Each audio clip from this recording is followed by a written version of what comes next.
3, 2, 1. Here we go!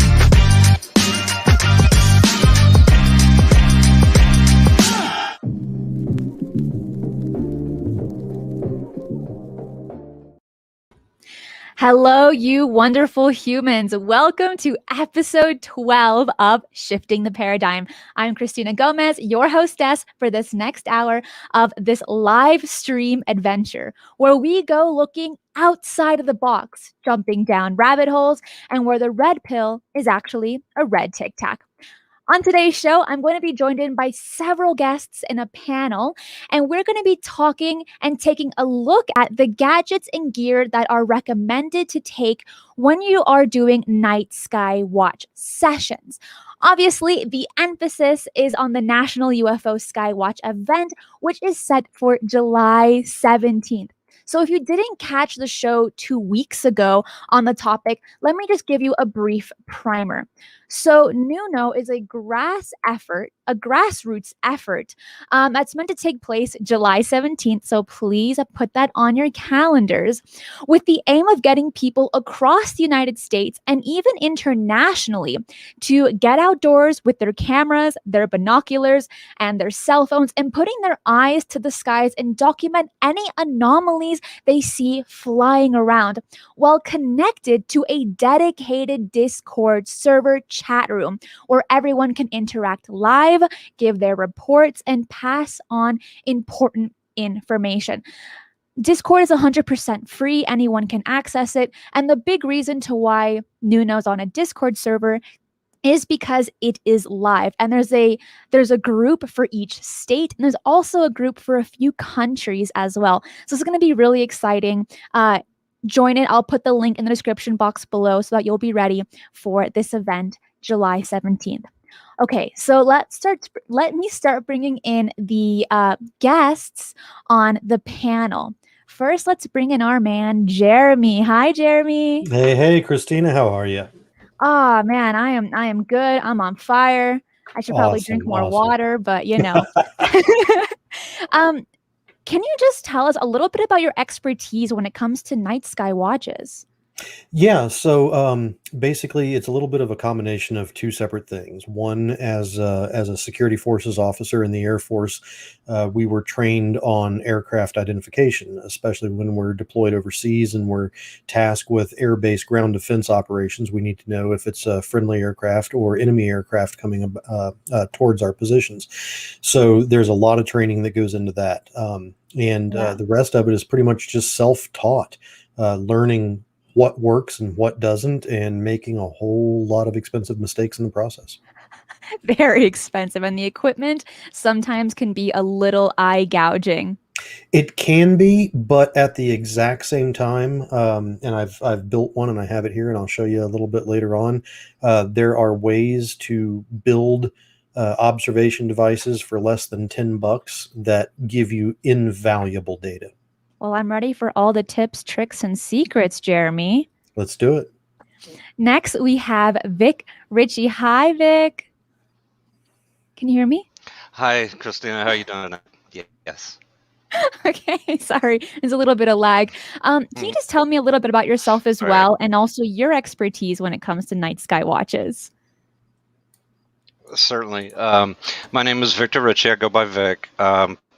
I have a military background too. The whole thing about being an observer, you do learn to really observe everything around you. Have a lot of situational awareness, as a lot of people say.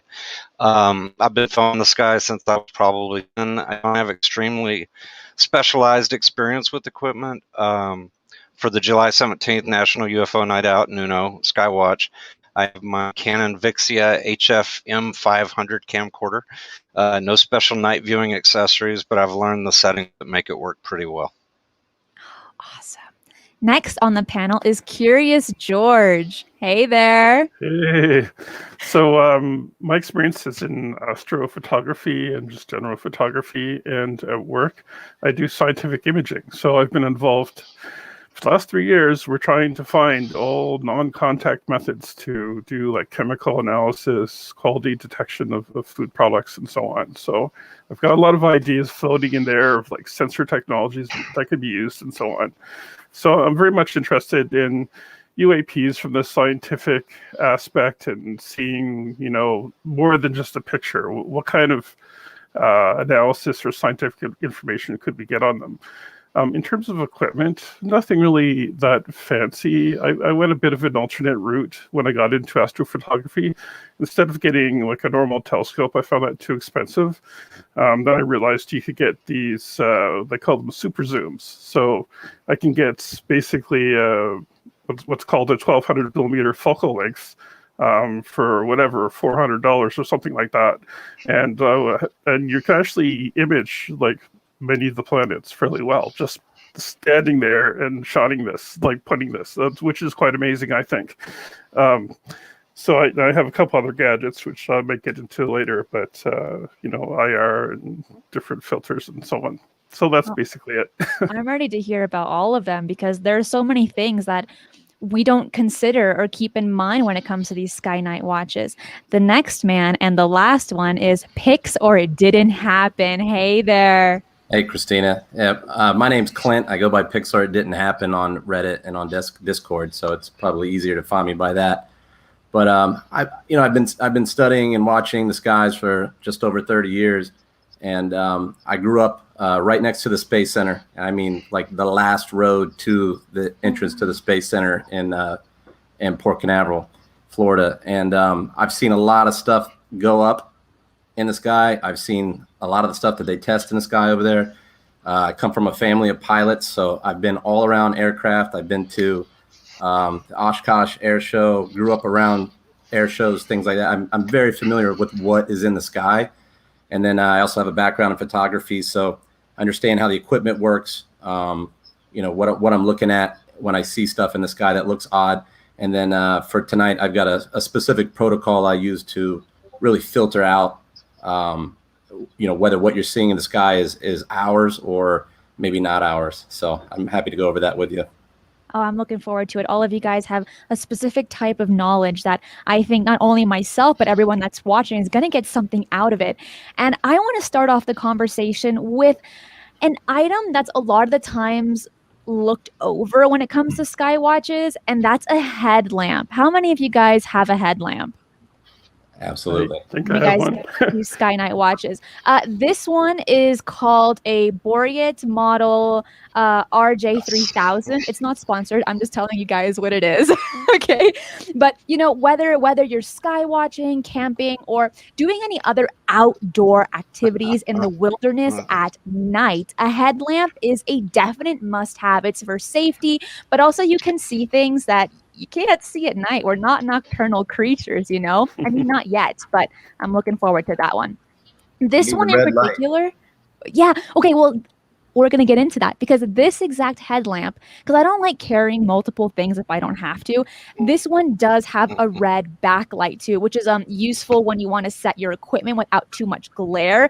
And it has a 5,000 lumen LED flashlight that has 2 bright settings. So when you're looking at cameras or even cameras that are like light sensitive, such as infrared cameras, you don't want to shine your flashlight or anything bright on it because it can ruin it. So this one in particular is a red light and it has different light settings. So it's adjustable. You can put it on your head. It's really, really comfortable overall.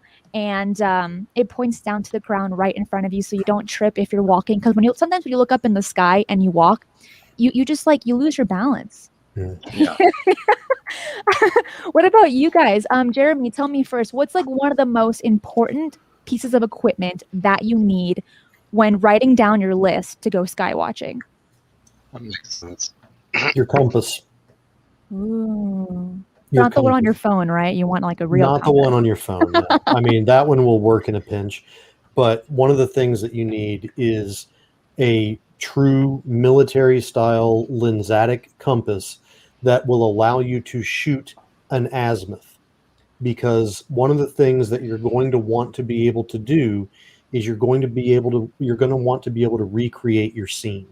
You're going to want to be able to take somebody back out to that location and show them where it was that you were and what you were seeing. So with a lensatic compass, you have the ability to shoot an azimuth from your position and mark the location of where the object was, or where the origin of the object was coming from, or the disappearing point where the object disappeared.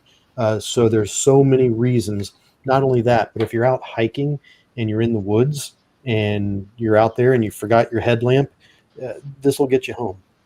So you want this not just for data collection, but you want a compass for safety.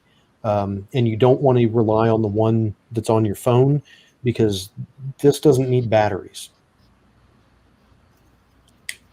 There you go. And Vic, what about you? What's the most important pieces of equipment that you need when you're going out, other than snacks? That's one's really important.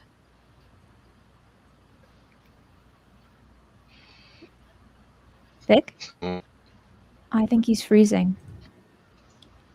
Yeah, I can't hear him or see him move. Oh, I'm sorry. Well, Vic, you have some kind of rough connection.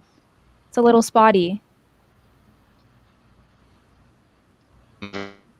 all of you. I will. Yeah. See what I can do.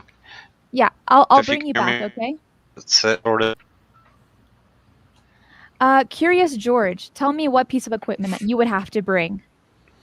I would say definitely a tripod. Totally agree with Jeremy. If you want to mark locations, sight lines and distances, you need some good, azimuth measuring angles. You can get something like that to put on your tripod. And of course, you just want to have it to be steady. And GPS, just to note your locations. And one thing I like to do, even more accurate, like compass is good, but I want to use Google Maps. I want to line up, 2 buildings that are marked on the map and try to find out exactly where I was standing or something like that. Because especially the city I live, there's some very notable buildings that I can get a sight line with. So based on that, I can get a pretty good location on a map, and then based on that, I can get like a direction as well. The only thing I really need to get after that is just how high in the sky it is. So I also do some things with. I make sure that I calibrate my lens distortion so that I'm getting like an even measurement of, the height of the object in the sky. Do you have any specific apps that you use to understand how high it is ahead of you, or like what specific equipment do you use to decipher that? Well, actually, I write all my own software. So I tend to use Python, and it just came up with all image processing algorithms to really calibrate the camera and get things accurate. And you, Pix? Obviously, you're going to need a camera, and so I make sure I have that. You want to get your bearings when you're out there, so you know which direction is what when you capture something, because you want to be able to coordinate, the object in the sky if you do see something. And then I use 2 apps right away. You're going to need to make sure you have service. So service is kind of is an important thing if you're going to do that. But there's an app called FlightAware, and it has all the commercial flights and most private flights that are in your area. I also use another one. It's just called Night Sky. Any Night Sky app that tells you what satellites or astrological things that are happening in the sky. You want to be able to identify what's going to be out there so that you're not mistaking it for something else. So you can quickly pull up and identify, hey, look, there's a commercial flight going by, or that's some oddball private plane that's going by. So you can you can write that off really quickly. And then I've had things where I was sitting out there looking at the sky and something flashed right at me. This happened like a couple of weeks ago. I was talking about it in the Discord, and I was just packing up to go inside off of my porch, and something really bright hit. Immediately, I got a little excited. I looked. It wasn't a plane. There was nothing over there. And I looked, and sure enough, it was one of Bigelow's satellites, the Genesis 2, and it flashed as it went by. So if anybody's familiar with Bigelow, that was kind of ironic. That's heartbreaking. And when I was talking to Sean Cahill, he said the same thing. It's having these kinds of satellite apps, these airplane apps can prevent so many hoaxes when you're doing tours with UFO groups as well, where they could easily point out a satellite and be like, well, that's a UFO right there, because they're feeding off of ignorance. So having these apps are incredibly essential for doing any kind of sky watches, either in the day or in the night. And with all this equipment, so much of it is electronic, except for compasses, which is awesome. Another thing that I think can sometimes be overlooked are battery packs. Battery packs that are heavy duty and that charge everything. This one in particular is actually solar paneled. So instead of having to go back to your car and charge it if it loses juice really quickly, because some equipment just eats up charge, this one, I love it. I got it off of Amazon and I paid like $27 for it. Super cheap. But the biggest thing for me was that because it was solar paneled, I could go out in the day and go hiking, right? Or like set up all my equipment for the nighttime and be so confident that this equipment is completely charged and will be ready for the rest of the night while I'm out. That is one that I found really essential. That in some cases, we'll just bring like multiple battery packs and we're like, oh, it's okay. I probably won't use all of them. But just one that's solar panel, or even trying to charge it maybe with the flashlight, with like one of the really, really strong flashlights, is also incredibly possible. Yeah. I love it. I would never go back. I've started carrying a lot of old school gear with me because with the Osiris, everything is electronic. Everything requires massive amounts of power. I mean, the pan tilt zoom cameras and I've got, 2 or 3 power inverters going on the back of this thing.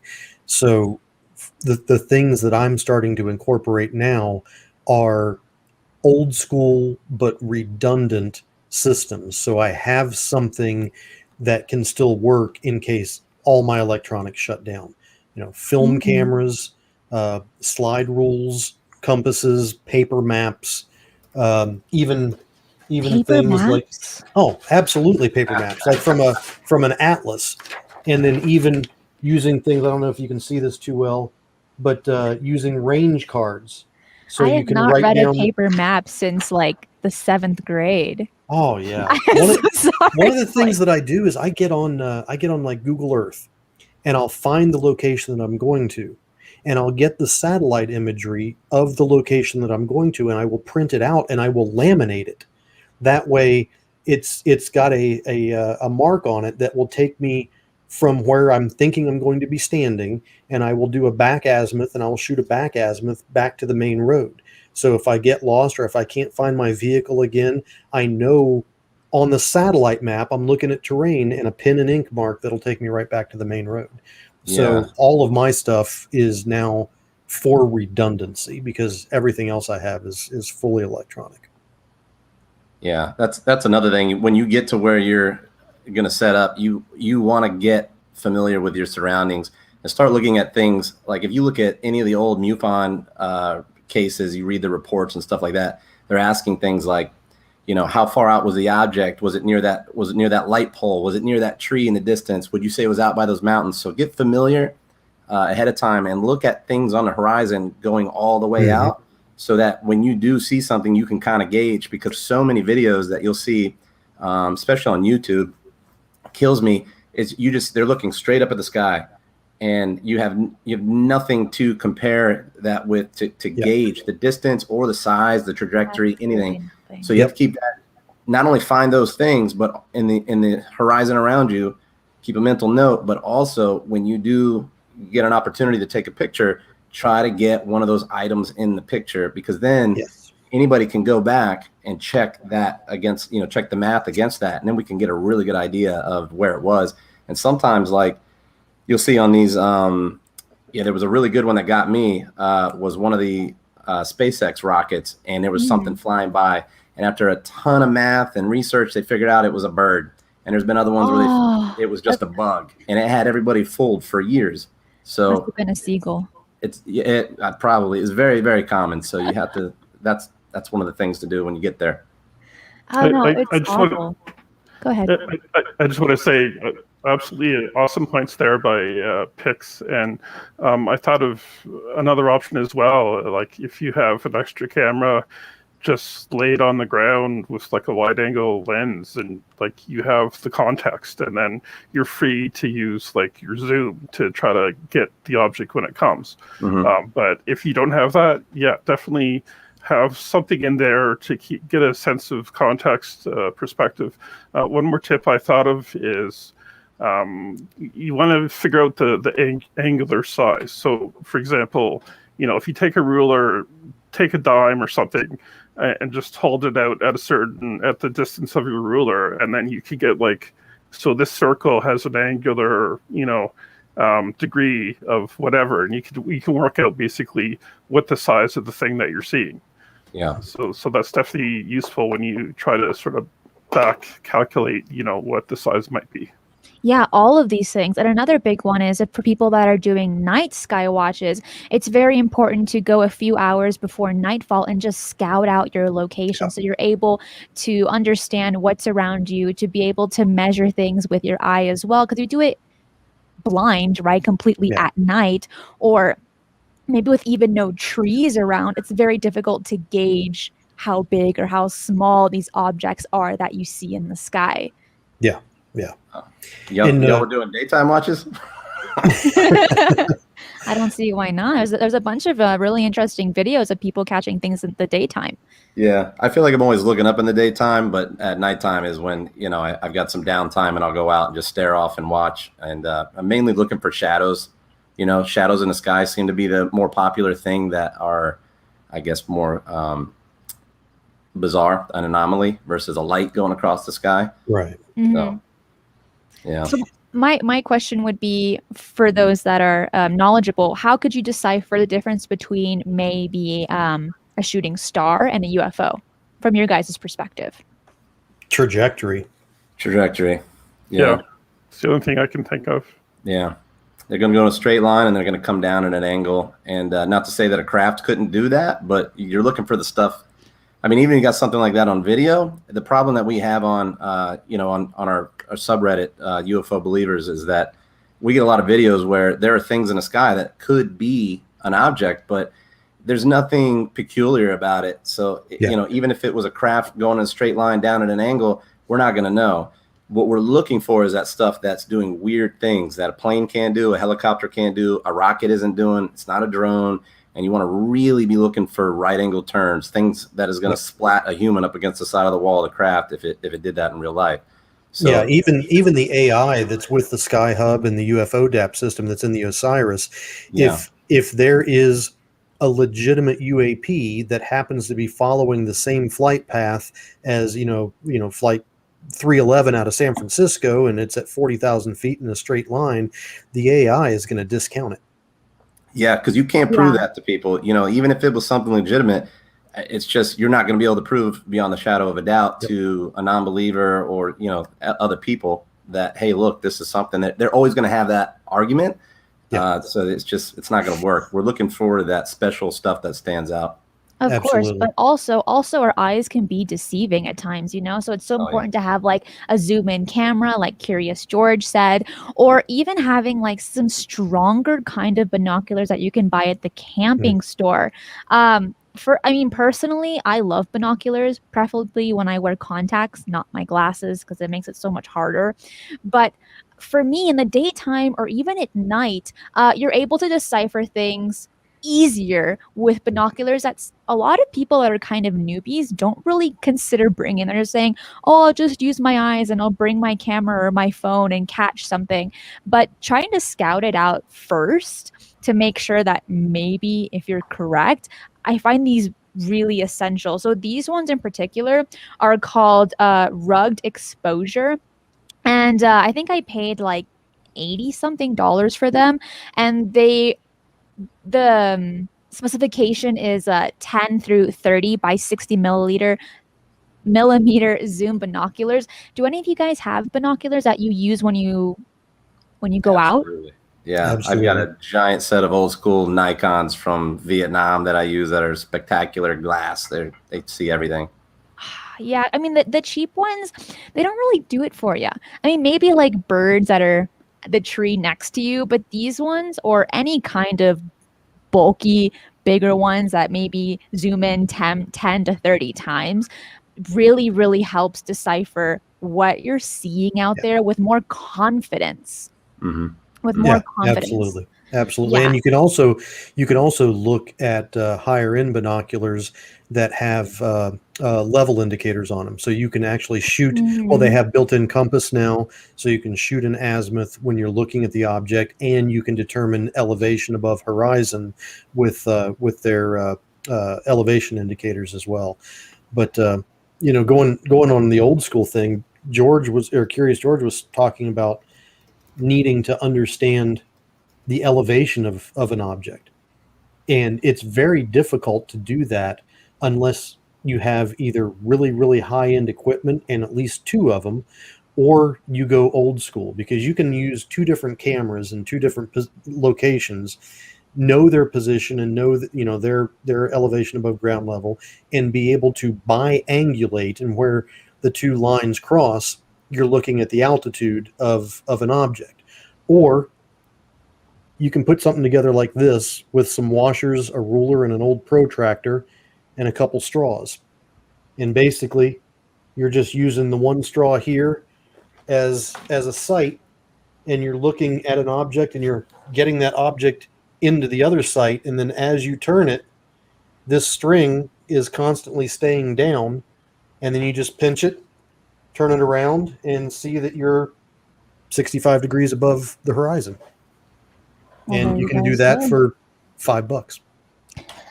I gotta make one of those now. I definitely gotta make one. Oh my gosh. Because when you're going sky watching in the day or night, you don't need to have expensive equipment to have an experience or even to see things that are bizarre in the sky. Because like Jeremy said, you can do it for $5 with anything, and you have your eyes that are like this amazing creation that can see things with all these spectrums of light as well. But for those that do want to invest at least slightly on equipment, I would definitely say invest in a headlamp, binoculars, battery pack, maybe a decent camera. But I did want to mention quickly before I say anything else is if you are going to get binoculars specifically, I recommend, and it's definitely worth your buck, if you get ones that have a coated lens, so that you can also use these binoculars at night, because they are intended for hunting. With the regular cheap binoculars, yeah, they're okay, but you can't really use it when it begins to become, sunset or dark outside, and buy like another set of binoculars and all this nonsense. So getting a 2-in-1, it's going to save you guys so much. Yeah. Mm-hmm. Mm-hmm. And also look at the ones that are nitrogen filled, so they can defeat the fogging aspect a little bit. You don't want to get your internal glass all fogged up. Yeah, that's a big one. It's kind of like when you're wearing glasses and you walk into the grocery store and then you walk out and your glasses are all fogged up. So worst experience. Yeah. George, can you relate to that? I can relate. Yeah. Oh my gosh, it's terrible. What kind of equipment, other than the things that we've kind of mentioned, would you also bring on this, like when you're going sky watching, that might not be necessarily thought of? Well, I come from a military background, so I default to sharp, pointy objects or things that go bang a lot. So that's probably not the direction that you're heading in here, but I do take first aid and safety kits out there with me. Everything from triage kits to tourniquets, because you have no idea if you're going to slip and fall off the edge of a cliff while you're out there, or if the person that's with you is going to do that. So my backpack is basically set up the same way as it was for 12 years in the military. and I stick with that. Jeremy, I'm so happy you mentioned that. Yes, first aid kits. Everyone take notes. First aid kits, so important. Anna says, does these lens protect the eyes? Example, need special glasses for eclipse and such. Talking about these binoculars or just equipment in general? They would fry your eyes if you were looking at an eclipse. I wouldn't recommend it. Yeah. No, me neither.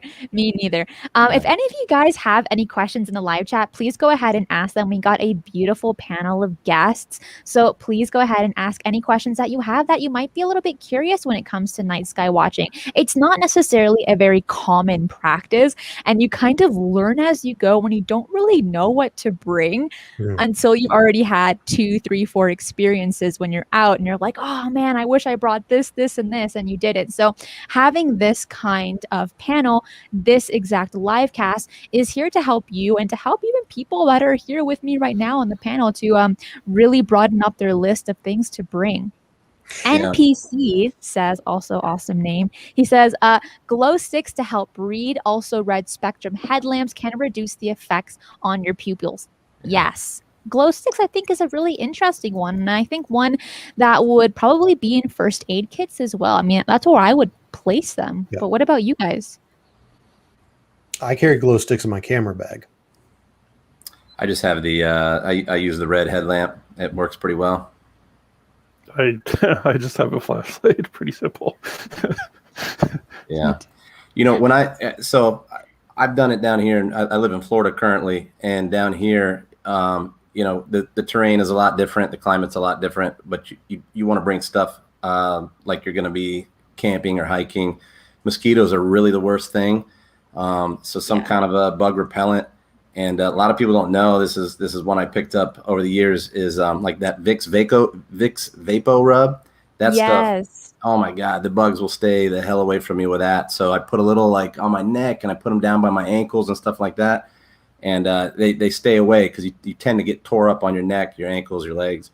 Yeah, but, depending on your location, absolutely. When I lived out in Denver, we'd go up in the mountains and do the same thing. And we would you'd pack a bag, and you know, you'd wear whatever's comfortable, a jacket, some gloves and things like that. But if you're out there for a long period of time, you're standing still, you're not doing anything, and you're going to get cold. So I would bring a big parka and a backpack. I'd bring like ski gloves with me. I'd bring an extra pair of socks. I'd make sure I wear some like sturdy boots that were warm, because when it hits like 2, 3, something, if you're staying out all night, 3, 4 in the morning, it's going to get very, very cold and you're not moving around. So you need to be prepared to stay toasty.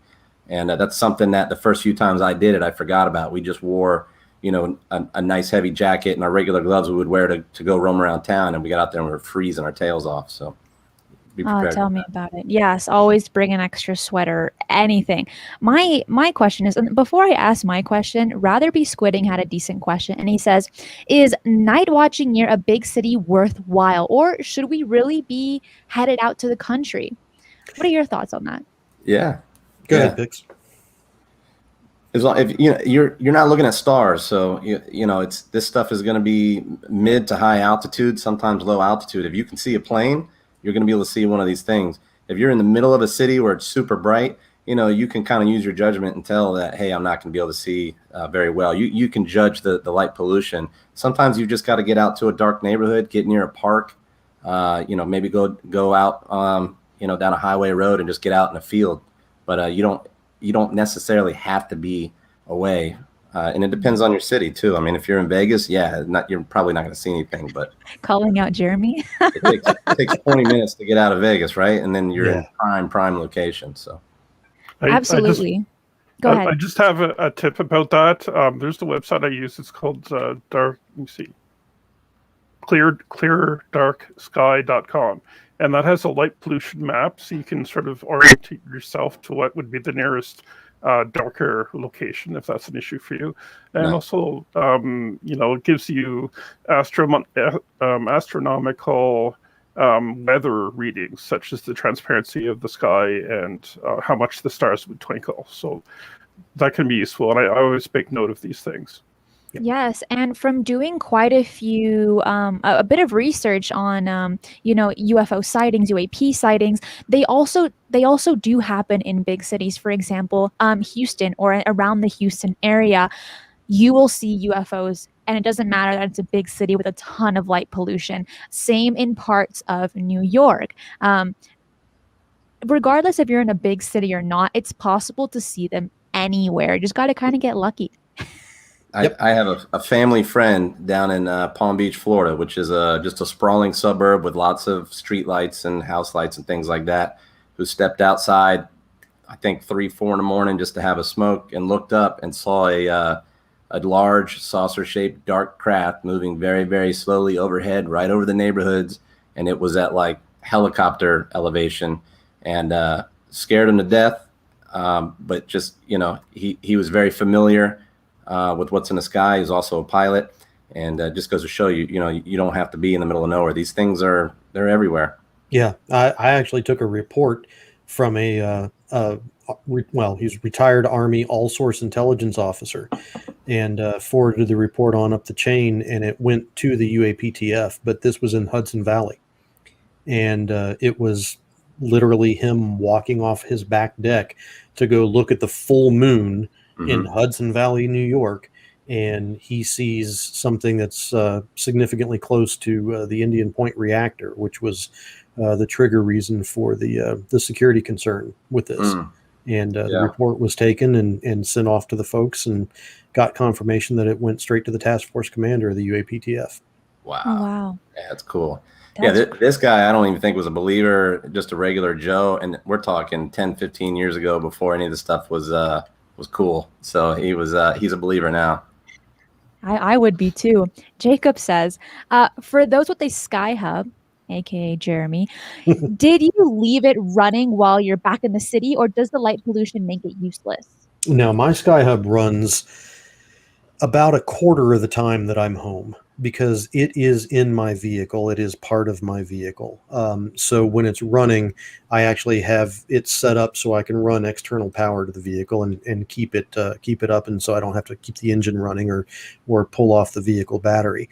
But it's not too bright, because the way that these cameras are set up is you have the fisheye camera, which is looking for movement or object detection, and then you have the pan tilt zoom camera that gets triggered, and it's told where to go from the fisheye camera, and that one has the 32x optical zoom on it.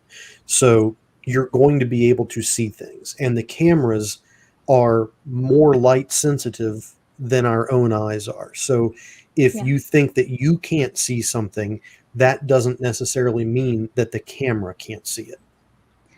There you go.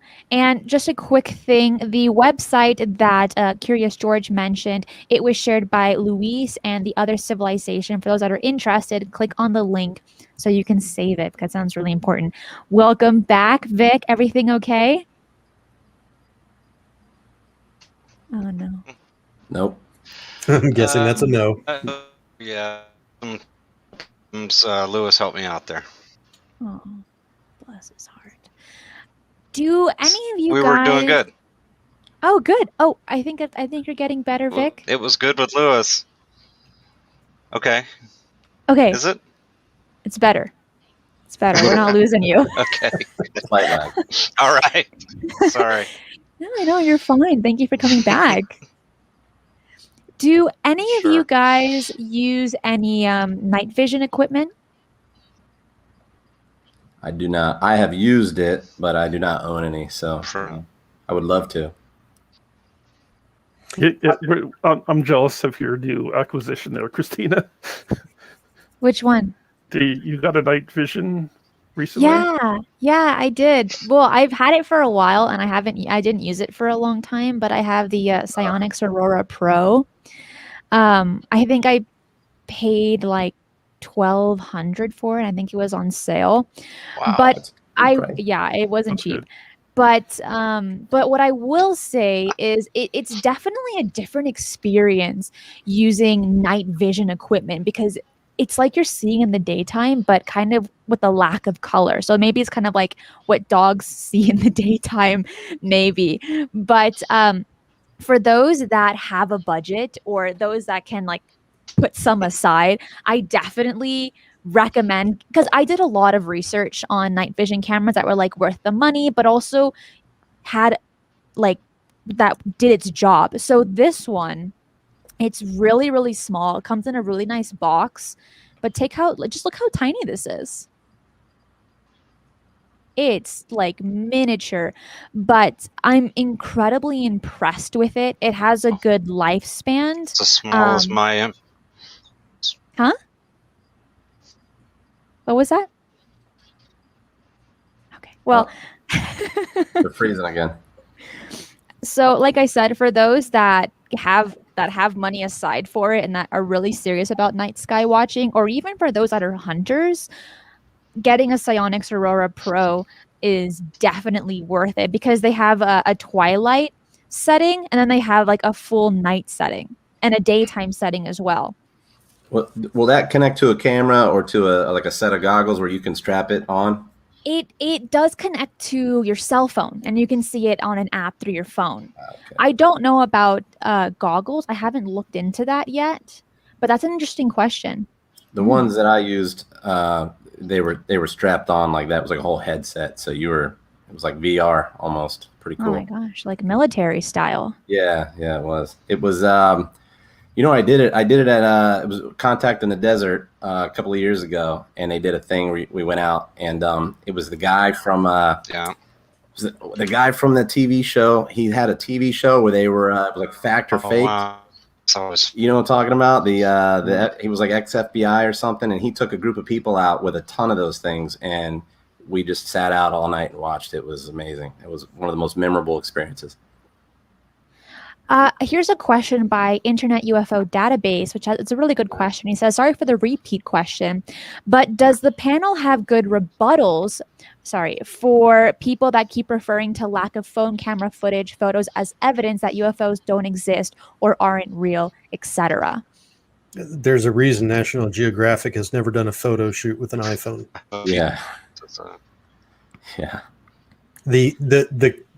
The most important part about a camera is not the camera. It's the lens. It's the glass. It's the ability to create magnification without chromatic distortion, without parallax, and without having aberrations in your image, all of which can be fixed in post-processing, but most people don't. And if you use a camera on a phone that is at a fixed focal length with no way to change it and a tiny, tiny little sensor, you're simply not going to get the image quality that you would get out of a good DSLR, plain and simple.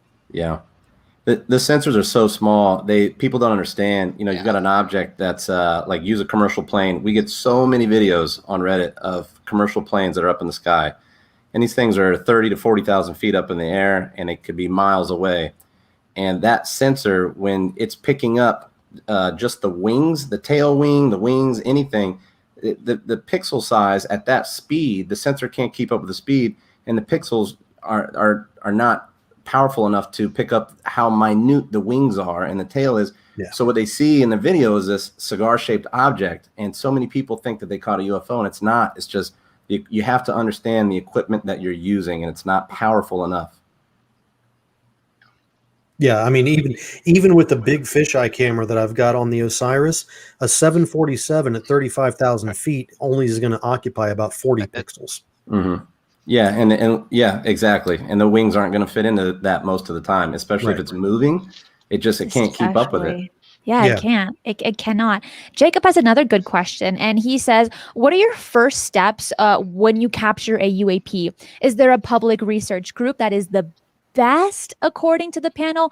Is there anything special we need to do in regards to the metadata? Well, one of them being, before I let everyone else talk, is Nuno. So there is a Discord server that's already open to the public. Anyone can use it. And if you catch anything in the skies, you can place your footage or your pictures right into the Discord server. It's completely free and it's to the public. So anyone that has a Discord downloaded, it's a program on your laptop, they can have access to it once they're a part of the group.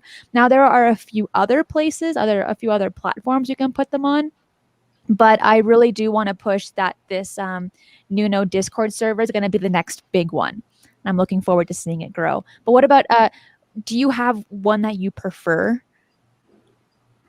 Nuno. I mean, you can use MUFON. You can use National UFO Reporting Center. I think it goes by newfork.org, something like that. But here's the problem. They're not interactive. They're not really. There's no feedback. Yeah. You don't know if you're just sending information out into cyberspace. This Nuno project was created so that we could have multiple people out at the same time. We could coordinate. If there's another person in the area or far off in the area, we can triangulate. And I think we've got a bunch of interested individuals that are going to give feedback. We're going to get to the bottom of it and figure it out. And there's a lot of smart people in these groups. There's a lot of smart people on this panel with a lot of experience, whether you know it or not. And you're going to be able to, we'll be able to identify what it is or that it's unidentifiable. And that's the whole point. Pix, that was beautifully worded. And you're so right. With MUFON and with even submitting it onto YouTube. Yeah, you might get some harsh comments on YouTube, but Vic? Oh, he's still breaking up. Well, what I was going to say is, yeah, you're definitely right. With the Discord server, it's incredibly interactive. So everyone has access. I think he's just getting a big delay. Oh, cute. But hopefully that answers your question. I really hope that answers your question. But what about Jeremy and George? Do you guys have a preference on if you catch anything? What are your first steps? Well, for me, I've spent my adult life writing reports. I used to write reports that went to the Joint Chiefs of Staff when I was doing security services in the Air Force. So I write down all the details that I can possibly do and just put every data point that I can on paper. And then I'll contact folks with the SCU. I will also contact folks at UAPX. Because I don't know if you realize, but that UAP Expedition Group is a nonprofit, and we've got folks in there that are, quantum physicists, NASA trained astronauts. We've got, some inventors that have created equipment that will just blow your mind when it comes to UAP detection. So depending on it depends on the type of data that I collect. If it's just a witness statement, I'm not going to send it to anybody unless I deem it to be national security issue, because you can't prove or disprove a witness statement very readily. But if I have good quality video, I'm going to be sending it to both UAPX and to the SCU. Well, I'm really new at this, so I'm definitely not at the point that I have anything that I would ever submit. But I definitely have ideas of what I would do in terms of a procedure.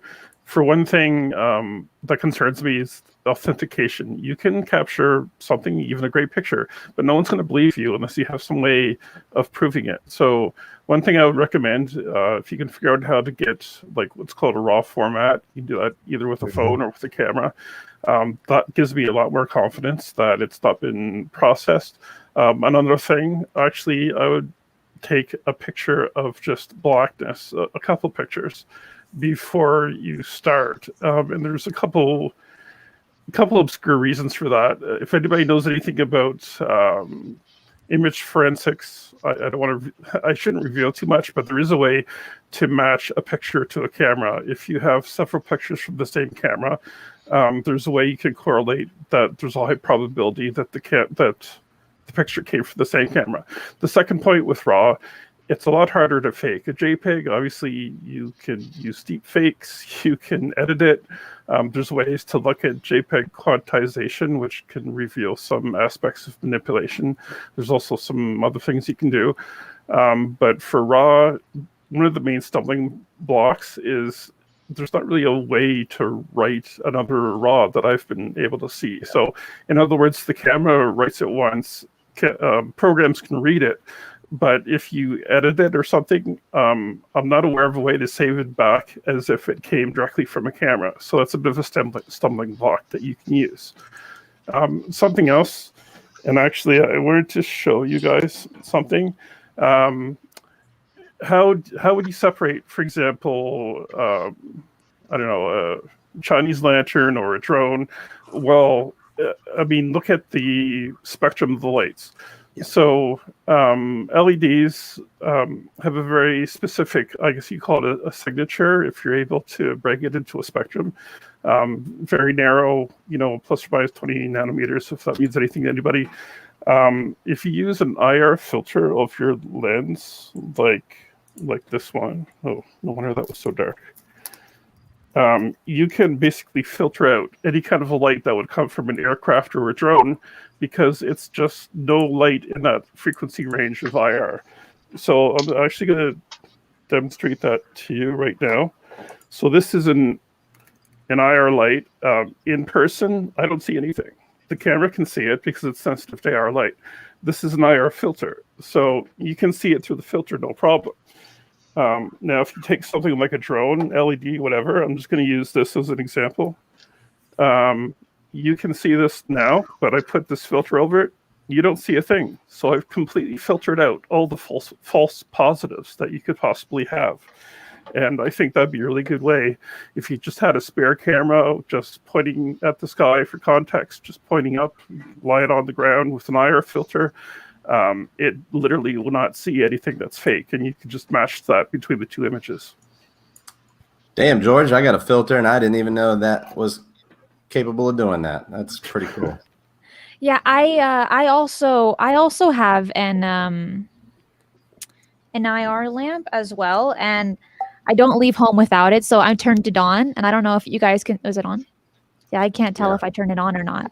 We can see. I can see it. It looks bright. Yeah. So I can't tell, and exactly like what Curious George says, the camera can catch it, but the eye can't.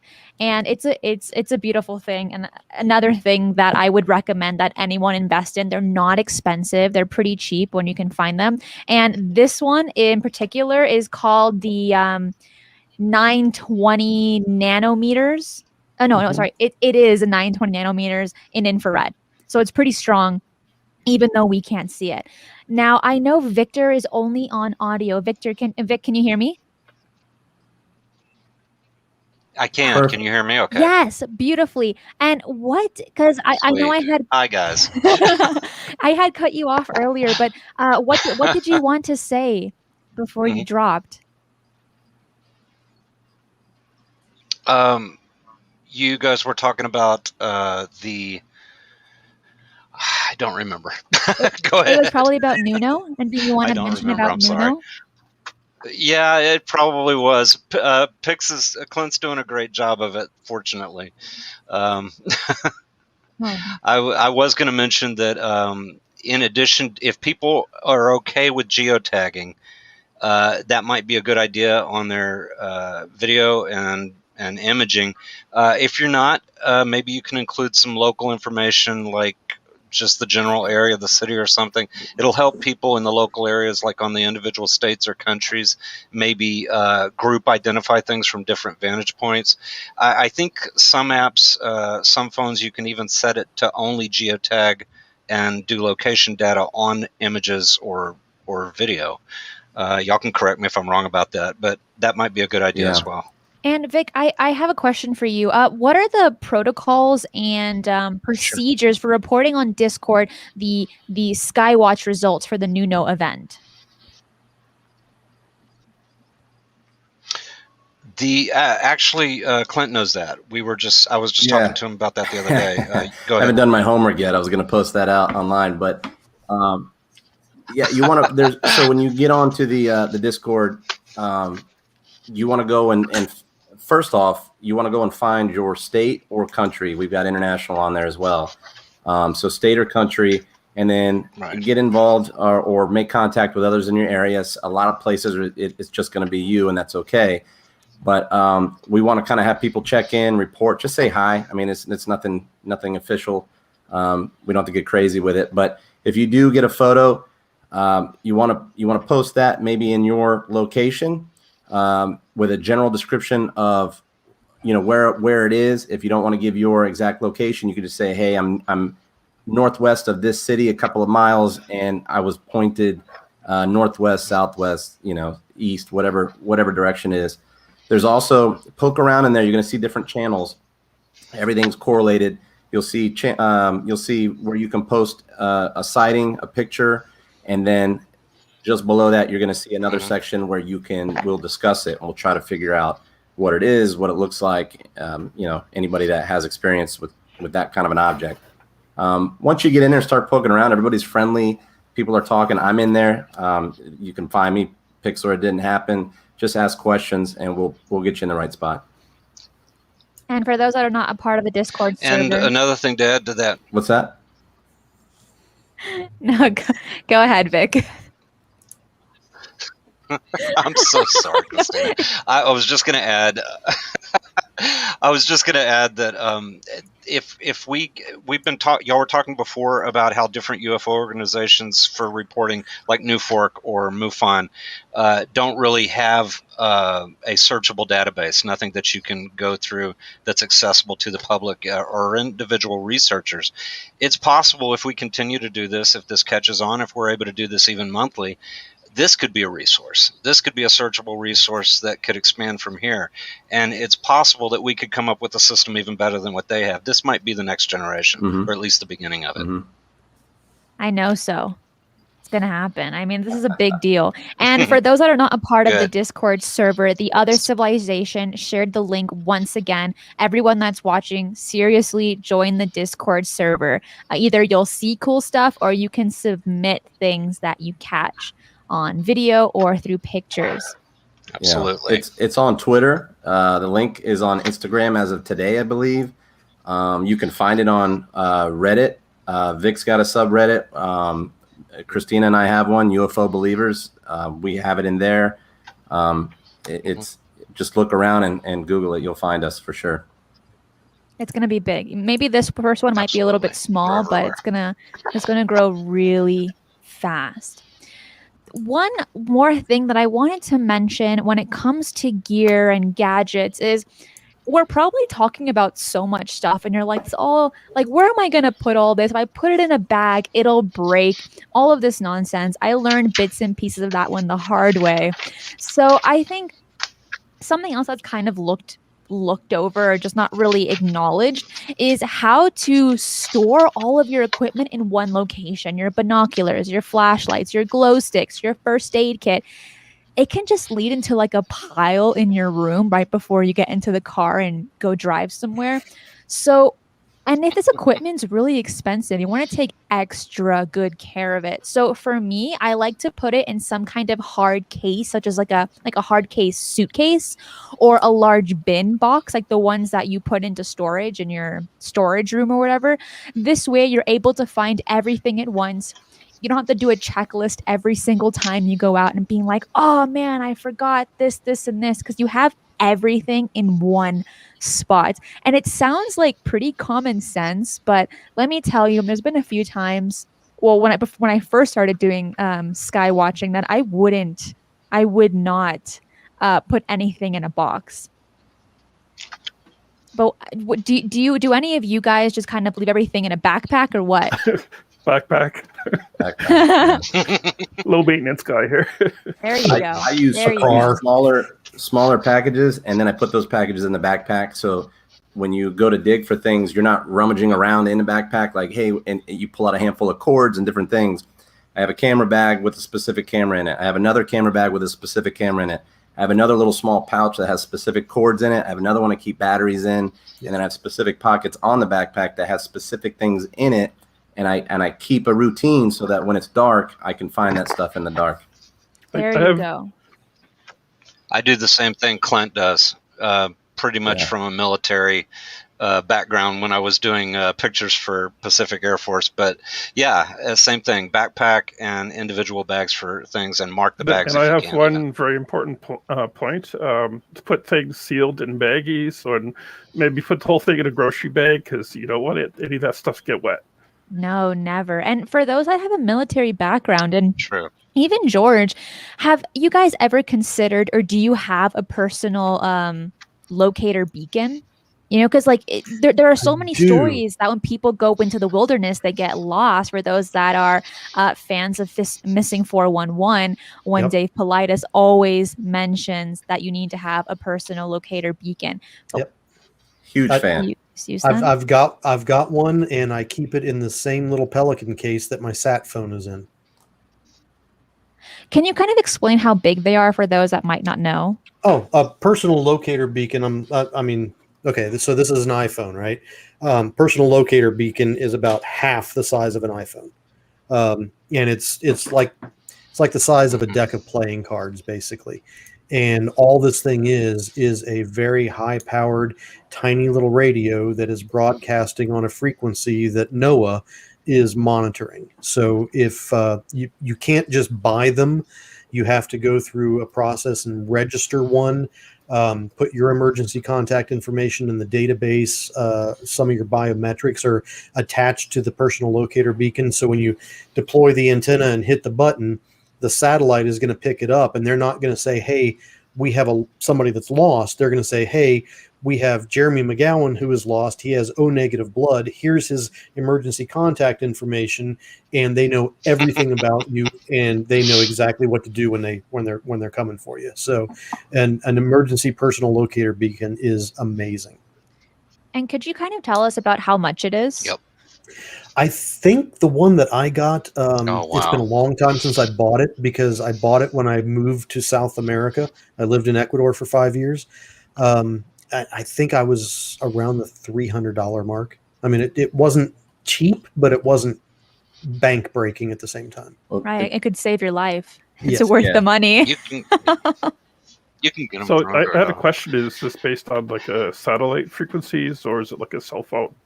No, it's a sat frequency. It broadcasts directly to satellites. That's great. Yeah. Eh. Yeah. Right. Dave Paulides always says your life has got to be worth more than $300. There you go. I do Yes. I do enjoy his stuff. Have you guys ever considered, or do you have thermal cameras such as Fluorocams when it comes to night sky watching, or something that you've considered purchasing for the future? I don't have one. I would love to have one, but some of these videos that are coming out from the military, they're saying these things are cold, so they're showing up dark, which doesn't mean you're not going to be able to spot it in the sky, but it's definitely it isn't going to light up like something that's hot either. So I have a point I want to make about this. It kind of bugs me, but people sort of correlate a thermal camera with being able to measure temperature. That's not strictly true. It's something called black body radiation. All objects emit it, but there are different efficiencies of emitting it. And if you get a thermal cam, you'll see a little setting that says E, and it's probably set to 0.95. And what that means is most materials are calibrated basically to that range where a temperature measurement would actually be accurate. But some materials, like aluminum foil, for example, they have a very low number. So a temperature reading from that is going to be very inaccurate. So just consider it as an image, basically. In terms of, yeah, sure. Can I ask George a question? Oh. Yep. Sorry, that time I didn't lag. I was going to ask you, because of what you're describing, because of that sensitivity, does that mean it might not necessarily be as good for tracking UFOs, or does it mean you should expand your range and maybe dial through? Do you have any recommendations on maybe where best to find them on those settings? In terms of an image, I don't think it's really going to make a big difference. It's just that, what bugged me is when people say, "Oh, it's cold," just because it's darker. Just my point is, that's not necessarily true. Mm-hmm. I was going to continue, like, in terms of other fancy sensors. At work, I've been able to use enormously expensive, like $30,000 cameras, like shortwave infrared, which is really interesting because at certain frequencies the sky actually glows. It's just called sky glow. So if there's anything dark, like typical dark triangle, you would actually see that against the sky directly. And the other advantage is it would see through like haze and smoke and things like that much better. And for thermal, one of the advantages of thermal, it also, I guess it has sort of the advantages of night vision, basically, is what I'd say. I don't have one, but I've played with them. Well, I really want to get a FLIR scope, but unfortunately, I'm a self-funded college student, so I'm going to be doing maybe a GoFundMe to get one that I can do research and share on YouTube, share on social media, which hopefully I can get sometime soon. But they easily go for like $3,000, $4,000, and that's a lot. But the one I'm looking into specifically has beautiful results, and I'm so excited for what the future holds, because this kind of equipment, it's not necessarily common amongst the public. So being able to have it and sharing it with others through video, I think will make a really big difference, but also kind of add more credibility, more validity when it comes to night sky watches. And that's a big reason to why I asked if any of you guys have thermal cameras or FLIR cameras, because I don't know what it's like. And it's something that the military has, and they use it, so like, oh, it's whatever. But I think for us, for the general public, it's something that's incredibly amazing and a very interesting technology. Well, it is, but to me, in UAP identification and observation, I don't think that FLIR is really that useful, because you have to look at the reasons that FLIR was invented to begin with. It was basically, we used to throw out smoke screens or smoke grenades to hide ground troop movements. FLIR picks up the radiation from the human bodies on the other side of the smoke and allows you to see through concealment. And if we're looking at the night sky, unless we're trying to find UAP in the fog, there's really no reason for us to use FLIR, because the optical image that you're going to get is still going to be degraded, because it's not an optical system. It's based on, like Curious George was saying, heat and radiation. So you're not going to get a detailed image that is going to be positively identifiable that you would with a regular optical system. So, unless you want to see something through a cloud or in dense fog, I would recommend against using a FLIR system and instead spending the money on a higher end optical system. Well, even though you're not seeing this object necessarily very clearly, it does help the human eye know where to point the binoculars or the camera to hopefully catch something if it is not a foggy day.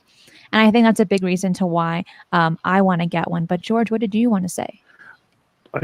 You know what? You just had a really good point. I was just going to say, you just changed my mind, actually. But in terms of like a primary image, there's a couple of good reasons. Like, I agree with Jeremy. I would not recommend it in the sense of expecting to use it as like the primary image or something like that, because first of all, I mean, the technology is very expensive, but not only that, even if there is better technology, you're not allowed to buy it. It's something called ITAR restricted because it has military uses. So it's limited to like a frame rate of like 9 frames per second, and I'm not going to go into details, but it's not a clear image. So probably no more than like 640 pixels or something like that. You're not going to see much in the sky with that such low resolution.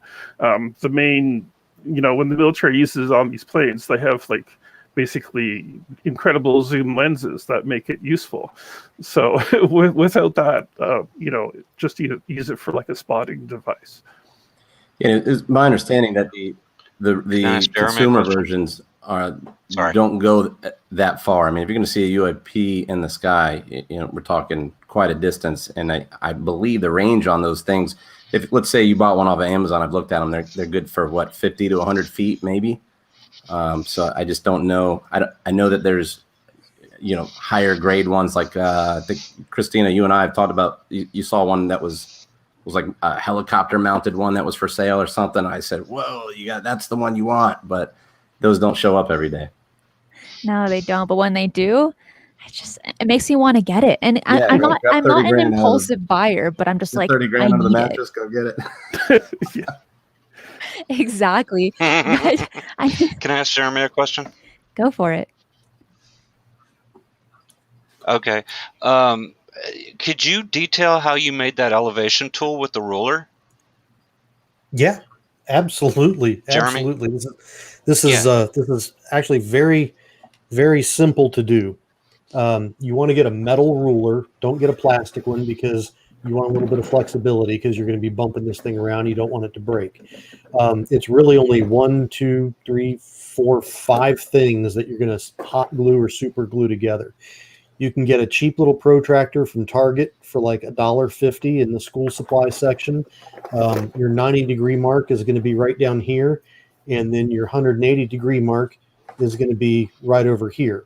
And all you have to do is take a little wire or a string, tie a weight to it, super glue the ruler to the top of the protractor, then super glue up 2 pieces of cut drinking straw to the back of it so that you have the ability to hold it up to your eye. That's what those are. And look through this because Okay. you're going to want to keep the target in the front to get a narrower perspective on this. And then as you look through this and you tilt it up, the weight stays down at the bottom, and then you just pinch your finger on the string, turn it around, and you can see that you're at a 120-degree elevation or whatever it happens to be reading at the time, and it's That is pretty less than doggone $5. cool. So you could either spend $1,500 on an old military sextant, or you could go to Target for like $5 and build this thing. I just You're a MacGyver. that's really clever. I ran across the same problem, and I was just looking around on Amazon for something cheap. I came up with this thing. It's a digital whatever protractor, I guess. So same basic idea. I would modify it to do just like you did. Same basic idea, except a little bit more fancy. Hopefully everyone's taking notes that's watching this. But I want to say thank you so much to everyone that joined me on this panel today. All of you guys gave some really great information that hopefully other people found valuable the way I did. So I am going to take all of you guys out of the live cast. But the biggest thing is I truly, truly, truly want to say thank you guys all so much. Absolutely. Thank you, Cristina. Thank you, Cristina. Well, let me tell you, that time flew by. It was so great to do a panel live stream like this, and we'll hopefully be doing a lot more in the future. I have some other equipment, including night vision, infrared lamps, and cameras, which I'll be going to be doing editing together in the next few days and make a video post for the next week showing how the footage actually looks on the night vision. So instead of just talking about it, you'll actually be able to see how it looks when it is published on YouTube. I want to thank my panel guests, and please let's start with Jeremy. The thing is with Jeremy and all of these people, all of their social media links are in the description box below. So if you want to follow them on whatever social media that they have, please do. They are full of knowledge. So I will put all of their information in the description box below. Thank you all for joining me tonight. Please make sure to subscribe if you haven't already. Like the video, hopefully if you learned something. And consider supporting me on Patreon, and the link is below. And remember, keep your eyes on the skies.